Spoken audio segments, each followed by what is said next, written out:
মঙ্গল দশমে থাকলে সাধারণত জাতক সৎ, সাহসী, কর্মী, রাজতুল্য, ধনবান হয়।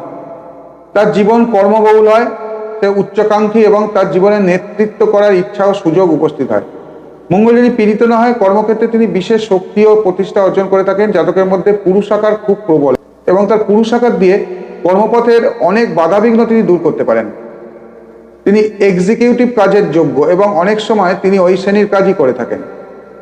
বলবান মঙ্গল দশমস্থ হলে জাতক পুলিশ, মিলিটারি, শাসন কার্যে উচ্চ পদ লাভ বা এরূপ কোনো কার্যে প্রতিষ্ঠা অর্জন করতে পারেন।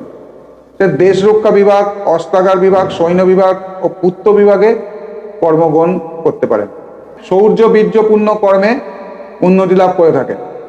দুর্বল হলে জীব হিংসা ও ক্রূর কর্ম দ্বারা জীবিকা নির্বাহ করে। মঙ্গলের সঙ্গে কর্মভাবে বৃহস্পতির যোগ বা দৃষ্টি থাকলে দেশ রক্ষা সচিব, প্রধান সেনাপতি এবং পুলিশ বিভাগের